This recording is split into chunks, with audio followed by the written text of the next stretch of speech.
Welcome to the coolest stuff on the planet. Hey guys, welcome back to the podcast. It's good to see you again. My name is Matthew, and with me is always the esteemed Rachel. Greetings all.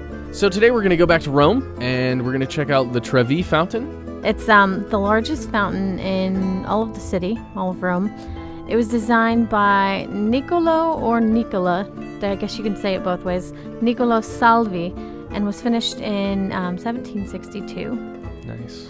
And it's one of many fountains in Rome. Apparently there are more than 300 in the entire city. That's a lot of fountains. So it's a fountain-filled city. Helps with having the aqueduct system. Yeah, that probably helps out a little. And this one in particular it's popular with tourists. We think one of the main reasons it's popular is because it was in films, or it's been in several films, like Three Coins in the Fountain, Federico Fellini's La Dolce Vita, and Roman Holiday, which was starring Audrey Hepburn. I love that movie. Mm-hmm. Aside from in film, it being a famous film location, the fountain's also really famous because of this one particular tradition that's associated with it. Mm-hmm. It's traditional to toss a coin into the fountain, and if you do so, it's said that you will return to Rome one day. I was reading that perhaps if you throw more than one, you can get this, or if you throw three, you can get that. Yeah, there are different variations on the legend. Mm-hmm. Like, for example, there's one that said if you toss 2 coins in as opposed to just the one, you fall in love with an Italian someone. Oh, nice. If you toss in 3, you will marry that Italian someone. Oh. But there are different ones. But I think the main one, the one that's always mentioned, is the one where you turn your back to the fountain and you toss a coin over your shoulder. That's the one. And that means that someday you'll return to Rome. Each day, an estimated 3,000 euros get thrown into this thing, since euros have been used in Rome, in Italy. And wow, that's insane. That's a lot of money that goes into this thing every day. Check this out. I found a fun little story. Because they're collected, or at least when I read this article, they were collected on a weekly basis. So like one night every week they would be collected, and apparently they got stolen a lot by. Well, there are several people who would do this, but there's one man. Yeah, it seems to be a prevalent issue here and there. But there was one major criminal, or whatever you would call him. Yes, one guy, I'm not even going to attempt to pronounce his last name, but his first name is Roberto, and he's known as D'Artagnan around town, because apparently almost every night since 1968 he's been going there and collecting the coins. And this guy sometimes will walk away with $1,000, 1,000 whatever it was at the time, 1,000 different, 1,000 equivalent of whatever currencies he was getting, because you got a lot of travelers. It's a mix of currencies always. Mm-hmm. So, but still, this guy walks away with a ton of money, and apparently he would give it to, quote, needy and troubled people, and he would keep some for himself also. But when this is a New York Times article that was written in 2002, and apparently he's been arrested several times, and he's actually stood on the fountain in defiance of the law, like, this is my fountain. It's my right to steal the coins. Mm-hmm. Well, what's interesting to me when I was reading that article as well is that the officers, initially at least, the officers they seemed sort of bemused by this guy. Like, they weren't like, he's stealing our coins.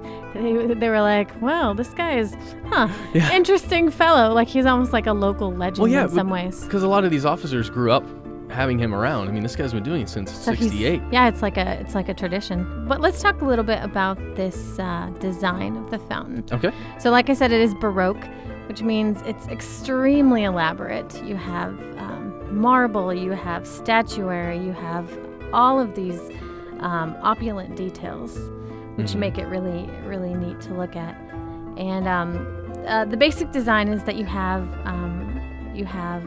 Neptune, who's standing on a chariot made of a shell, and then in front of him you have these godlike Triton guys who are leading these winged horses. Yes. And then you have all sorts of sea creatures, and I guess the basic theme of it is kind of the turbulence of the sea. Mm-hmm. The fountain is located in Trevi Piazza, or Plaza, and it has the Palazzo Poli as a backdrop. The fountain was designed to look like it's coming out of the palace. So if you check out this picture, it's kind of hard to tell where the palace stops, or the it's kind of hard to tell where the palace stops in the background, and then the fountain actually begins and comes out. Yeah, it looks like it's they're just emerging. fused, kind of. Yeah. Now, Matt, you might be wondering. So here's this big old fountain. It's got all these seahorses and all these things, but where does all this water come from? The water comes in from an ancient Roman aqueduct that's still working today. Nice. Yeah.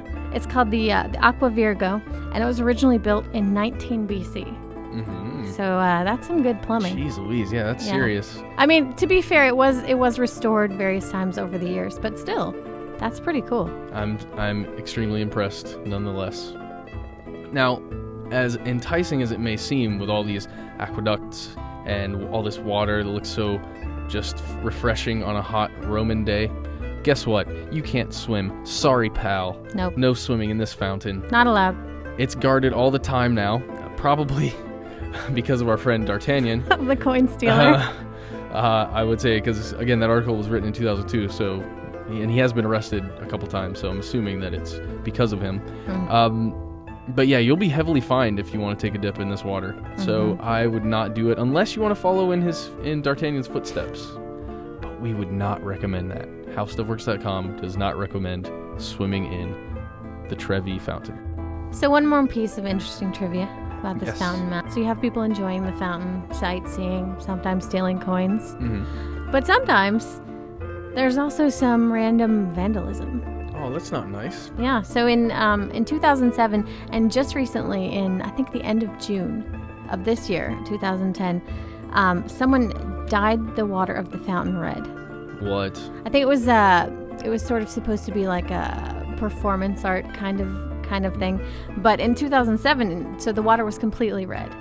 And recently, I think only a little bit of the dye got in, and so they headed off at the pass pretty quickly. But in 2007, it was completely red. Man, somebody It was like red Kool-Aid. Just dyed the fountain. Yeah. Man, that